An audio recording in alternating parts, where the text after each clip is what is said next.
Salve, salve, pessoal! Bem-vindos ao canal Resenha de Primeira, todas as segundas e terça-feiras, 8h30, sempre trazendo um conteúdo diferenciado para vocês. Hoje a gente vai falar da 25ª rodada aí do Brasileirão. Os cariocas, alguns indo bem, outros indo mal. Na verdade, 3, né? Botafogo foi bem, o próprio o Vasco, que não jogou bem, mas venceu, isso que importa. E o Fluminense também, que foi muito bem no Maracanã. Então tivemos aí a vitória de 3 times do Rio, o Flamengo, aí que não consegue manter uma sequência aí com o Tite. Mas antes de a gente começar a falar desses times cariocas, pedir para você, pessoal, que está chegando aí pela primeira vez, se inscrever aqui no canal Resenha de Primeira, você que já conhece o canal, já conhece o nosso trabalho, dá aquela moral para a gente aí, para a gente sempre estar trazendo um conteúdo bem bacana para vocês, tá certo? Resenha de Primeira sempre, segundas e terça, às 8h30, trazendo tudo diferenciado para vocês. A gente começa falando aqui desse jogo, Botafogo e Fortaleza, jogo aí do líder e vice-líder, agora o Fogão aí tá na dianteira. Belo jogo do Botafogo, Botafogo venceu bem esse jogo de sábado, né? O jogo do Ricardão às 9 horas da noite, o Botafogo foi muito bem, Botafogo que foi ao mercado, né? Seu scout aí trabalhou muito bem, fez ótimas contratações. Esse Igor Jesus, pessoal, joga bola pra caramba, joga muita bola. Esse ataque do Botafogo, o Igor Jesus e Luiz Henrique, né? Ainda tem o Savarino ali vindo também. Então, assim, o time do Botafogo é um time encorpado, cara. É um time que não à toa está aí brigando tanto no Brasileirão, quanto também na Libertadores e também na Copa do Brasil. O Igor Jesus aí, como eu citei, fez 2 gols aí nesse duelo contra o Leão aí no Newton Santos. Casa cheia para variar, né? Sempre jogos do Botafogo no Newton com casa cheia. Botafogo aí que está fazendo uma bela campanha em 2024. Botafogo que brilha por 3 competições. Esse ataque, inclusive, colocou um dos grandes destaques do Botafogo, que é o Tiquinho, né, no banco. O Tiquinho hoje é banco do Botafogo em virtude aí do ataque aí do Botafogo. Ainda tem Thiago Almada que ainda precisa melhorar um pouquinho, né, pessoal? Tá deixando um pouco a desejar. Luiz Henrique jogando demais. Savarino e Igor Jesus, aí esse é o time do Botafogo. Botafogo aí muito bem. Destaque também, pode destacar o Fortaleza, que está fazendo uma bela campanha, não só no Brasileirão, né, e como também na Sul-Americana. Bons jogadores também nesse time do Fortaleza, o próprio Pochettino, o Pikachu, que é muito conhecido aqui no Rio de Janeiro, né? Então, jogadores aí interessantes, né? Assim como o técnico aí, Juan Pablo Vojvoda, que continua fazendo um trabalho lá há bastante tempo no Fortaleza. Então, Fogão aí, líder da competição, 50 pontos aí. Lembrando que o Fortaleza tem um jogo a menos, né, pessoal? Então, o Fortaleza aí pode chegar próximo ao Botafogo, mas isso não tira, né, o mérito do Fogão de estar fazendo uma bela campanha em 2024, né? A torcida do Botafogo aí lembra muito, né, dos jogos de 2023, onde na reta final aí o Botafogo perdeu o título aí para o Palmeiras. Então, o Botafogo com 50 pontos, líder da competição, Fortaleza 48, né, e Palmeiras ali com 47, Botafogo 25 jogos, Fortaleza 24, e Palmeiras também 25. Aí o Flamengo deu uma distanciada e o Flamengo está com 44, com 24 pontos. Então, Botafogo líder da competição, né? E uma coisa que também que é bacana a gente mencionar aqui, né? 3 times cariocas aí nas quartas de finais da Libertadores, Botafogo, Fluminense e Flamengo, né? Quantos anos isso não ocorre?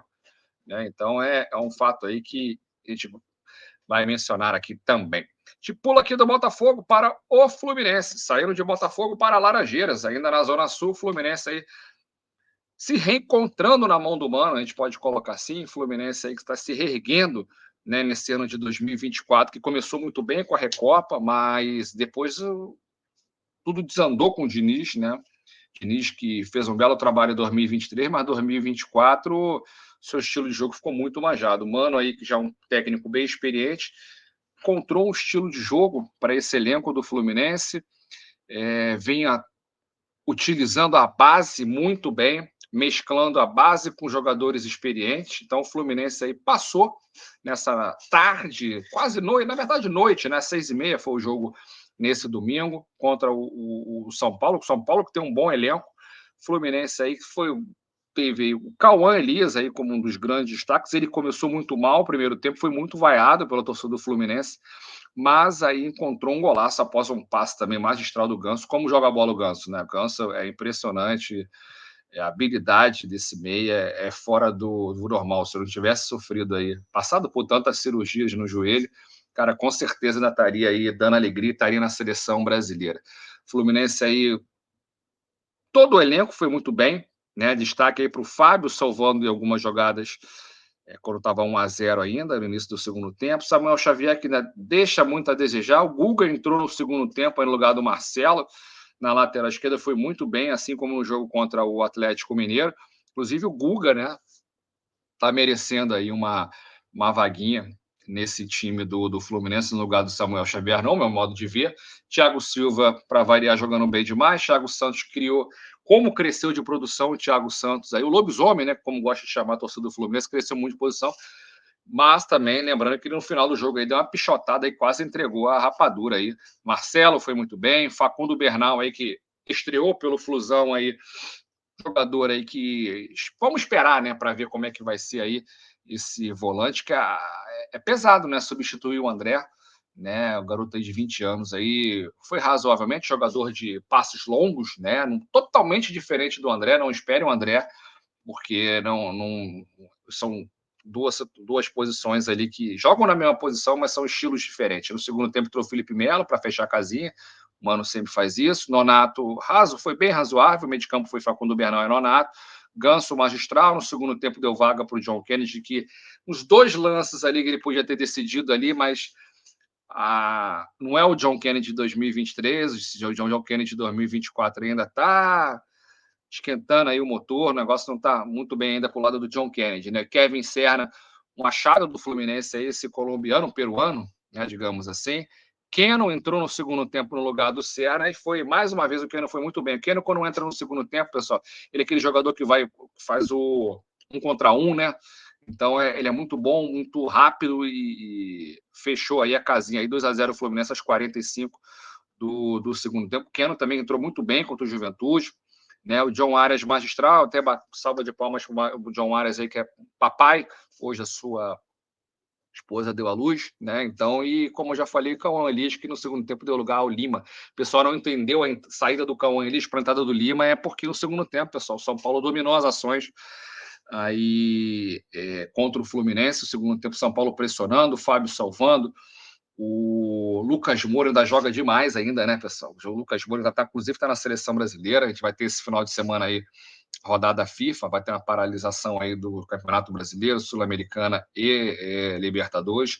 É o motorzinho desse time do São Paulo, né? São Paulo que também está em outras competições, está na Libertadores, né? Esse confronto aí contra o Botafogo, esse confronto que só ocorre na semana que vem, e também o São Paulo também está também na Copa do Brasil contra o Atlético Mineiro. O primeiro jogo aí, o São Paulo perdeu em casa por 1-0, um jogo que até achei muito injusto. O São Paulo jogou muito bem, mas no final aí levou um gol do Galo, né? O Thiago Santos anulou, já que a gente pode colocar assim, o Caleri, muito bem aí o Thiago Santos. A gente tem uma parte aqui, a gente ouviu o Guga e também o Thiago Santos, e também a gente vai mostrar um pouquinho da festa da torcida do Fluminense aqui ontem, que lotou o Maracanã, 45 mil pessoas presentes aqui no estádio. Tira do sub-15 do Piracicaba. Caraca, galera. A festa da torcida, vamos ver aí os jogadores do Fluminense.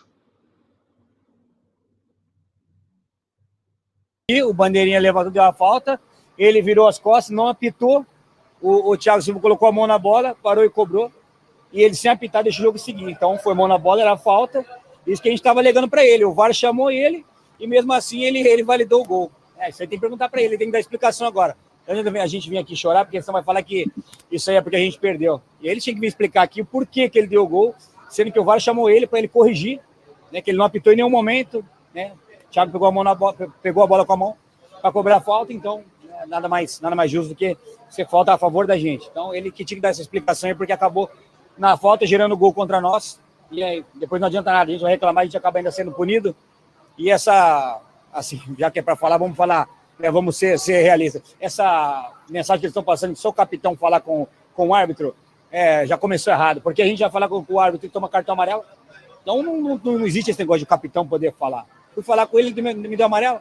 Então não tem nexo essa situação que eles estão colocando pra gente. Mas esquecer já da arbitragem, que toda vez a gente fala e é sempre a mesma coisa. Então, deixa isso aí, já passou. Vamos esperar a explicação dele agora para ver o que ele interpretou no lance do gol do Fluminense. Nos últimos jogos você fez ótimos jogos. Em um você foi lateral direito, outro você foi lateral esquerdo. Você mostrou que em qualquer momento que precisassem de você estaria ali à disposição. Hoje, no jogo seguinte, você acabou não sendo titular. Teve a oportunidade de entrar e deu uma assistência. Você acha que isso é um pouco demonstrando que você está para esse elenco para ser muito mais do que um jogador de tapar buraco, assim, para ser titular?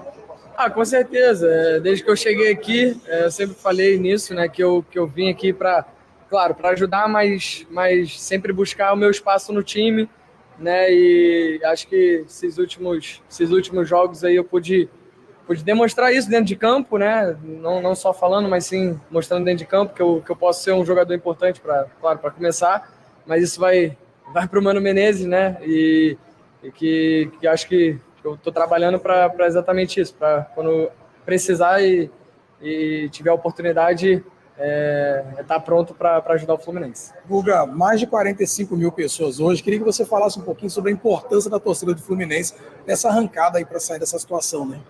Não, está sendo muito importante a torcida.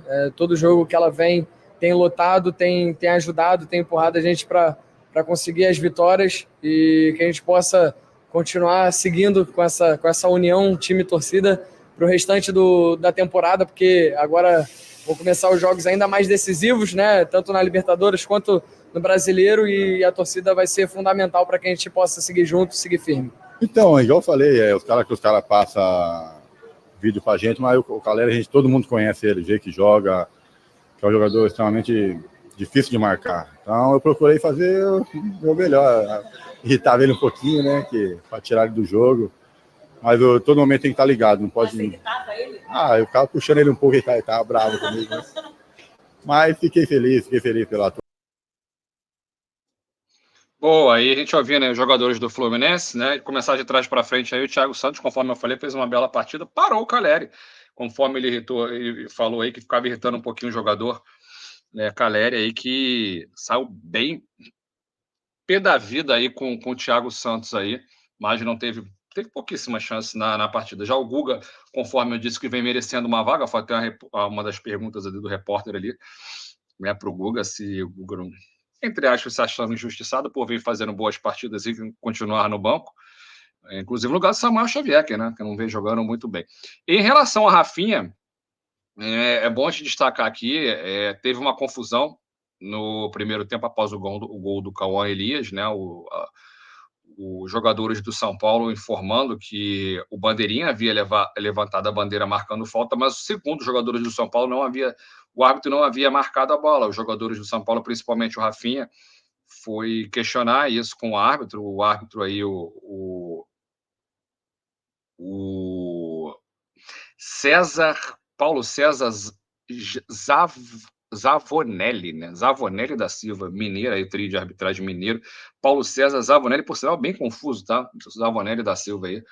E o Rafinha foi reclamar com ele, recebeu o cartão amarelo, que nessa nova regra, o único que pode conversar com o árbitro é o capitão. A gente também não sabe o que o Rafinha falou com ele, né? Para ter tomado o cartão. Tem essa outra situação.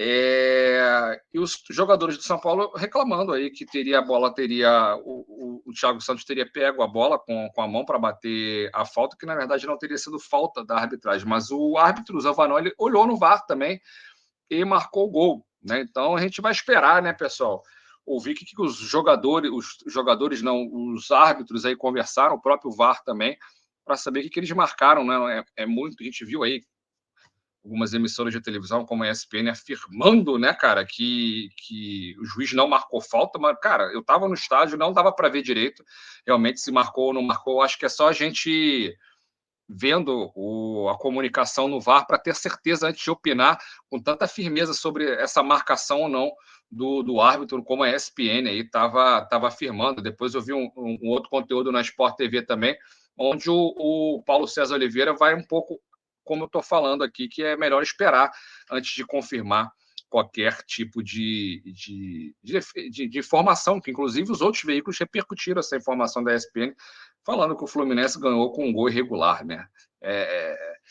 um pouco complicado. Agora a gente muda um pouquinho aqui do Flamengo, a gente vai para o do Fluminense, a gente vai para o Flamengo, tá? Aí Flamengo, Fluminense aí, Flamengo que mais uma vez aí não fez um bom jogo com o Tite.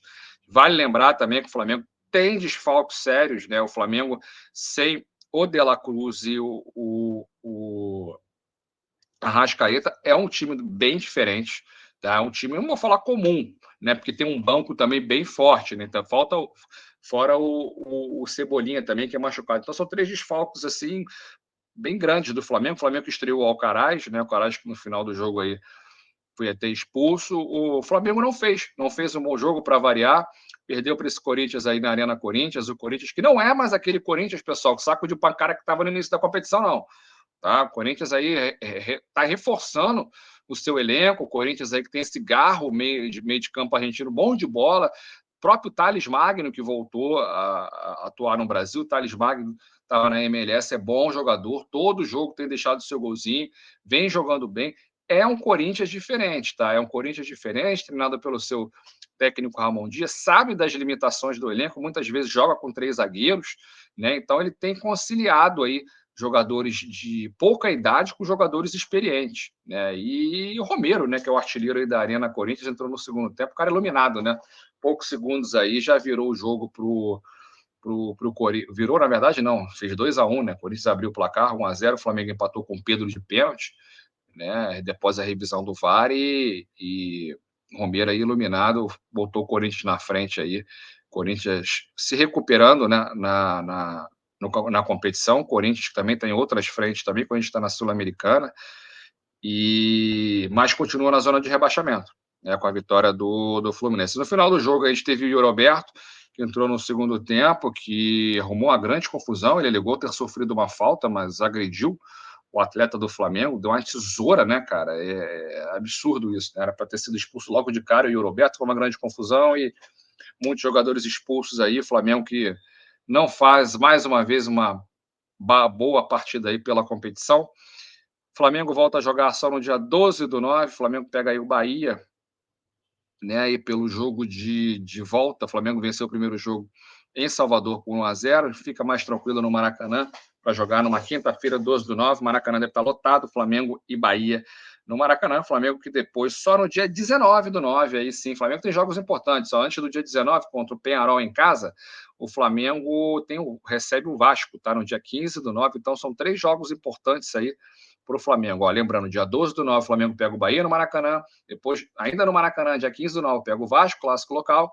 Depois, no dia 19/9, pega o Peñarol no Maracanã. Então, são 3 jogos. O torcedor do Flamengo aí vai lotar esses 3 jogos aí pelo competições diferentes, Copa do Brasil, Libertadores e Brasileirão. O Flamengo aí, então, decide fora contra o time o uruguaio aí do Peñarol. Eu acredito que o Flamengo passa sem problemas, tanto pelo Peñarol. O Flamengo tem muito mais elenco. O futebol uruguaio aí tá bem fraquinho, meu modo de ver.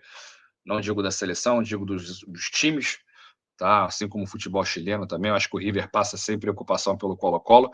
E o Flamengo passa também sem preocupação jogando em casa contra o Bahia, ainda mais depois de ter vencido aí o primeiro jogo por 1-0. Esse é um pouquinho que a gente traz aqui a respeito do Flamengo. Agora a gente pula para outro time do Rio, Vasco.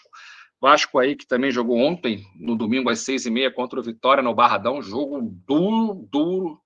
Jogo duro até para se ver também, né, pessoal? Jogo ruim. Vasco jogou muito mal esse jogo, né? Um dos grandes destaques da partida aí, a gente coloca, foi o Léo Jardim. Léo Jardim jogou demais, agarrou demais o primeiro tempo, bem abaixo do Vasco. O time do Vitória, se tivesse jogadores melhores tecnicamente, eu acho que teria pelo menos saído vencido pelo menos com 2-0 nesse primeiro tempo, né? Como perdeu o gol ou como salvou, né, o Léo Jardim, podemos colocar assim também. O Léo Jardim agarrou demais. O Vasco aí jogando muito mal, muito abaixo, né, das outras partidas que o Vasco vinha fazendo, sem criatividade, jogadores aí, no meu modo de ver, no primeiro tempo até desinteressados, né? O Vasco aí do Rafael Paiva estava bem ruim. No segundo tempo entrou um novo Vasco, né? A bronca deve ter sido geral aí no vestiário. O Rafael Paiva deve ter dado um puxão de orelhas aí nos jogadores. O Paier entrou no segundo tempo no lugar do Emerson Rodrigues, Jean Davi no lugar do Ryan. Então, o Vasco aí melhorou muito na partida, fez o gol com o João Vitor, metade do segundo tempo, e soube segurar o placar aí. E o Vasco fez um bom segundo tempo, tá? Só lembrando o pessoal, diferente do primeiro tempo, o Vasco foi bem no segundo e tem tudo aí para continuar bem na competição. O Vasco deu um pulo bem grande na tabela. O Vasco agora está em 8º lugar, aí dá para brigar até por um G6 aí, uma Libertadores. Hoje está aí na Sul-Americana. O Vasco está com 34 pontos, né? E tem muitos jogos ainda pela frente, né? Vai ter esse clássico aí, conforme eu falei, com o Flamengo no Maracanã, mas é um clássico local, então não temos favorito, né? O Vasco que vai jogar também fora de casa, venceu o primeiro jogo contra o Atlético Paranaense por 2-1 de virada. Tem no dia 11/9, antes desse jogo contra o Flamengo, pega o Atlético Paranaense no estádio do Atlético Paranaense, 11/9, o Vasco ganhou de 2-1, pode empatar essa partida, né, que passa para semifinal aí da Copa do Brasil. O Vasco com grande chance, viu, pessoal, de passar aí. Já fez 2 jogos contra o Atlético Paranaense, venceu os 2 aí dentro de casa, tem tudo lá para se manter. O Atlético Paranaense também é um time que oscila muito, né? Faz boas partidas, às vezes ruins, assim como todos os outros clubes também aqui nesse Brasileirão, onde a oscilação é muito grande. Aí depois, sim, no dia 15/9, pega o Flamengo no Maracanã, né? E depois aí vamos ter um grande clássico também, Vasco e Palmeiras, tá? É isso, pessoal, um pouquinho que a gente está falando aqui do Resenha de Primeira, conforme falei para vocês, toda segunda e terça-feira a gente fala um pouco aqui do futebol brasileiro. Hoje falamos muito aqui do futebol local, do futebol do Rio de Janeiro, pedindo para você aí que está assistindo mais tarde também, não se esquecer de se inscrever no canal Resenha de Primeira, para dar sempre aquela moral para a gente. Terça-feira também tem resenha, tá? Então, cola aqui com a gente, compartilha a nossa live aí, que é muito importante aí para a gente estar trazendo novos membros aí, novos parceiros aqui para o canal. Tá certo, pessoal? Se cuide aí. Até o nosso próximo Resenha de Primeira. Aquele abraço.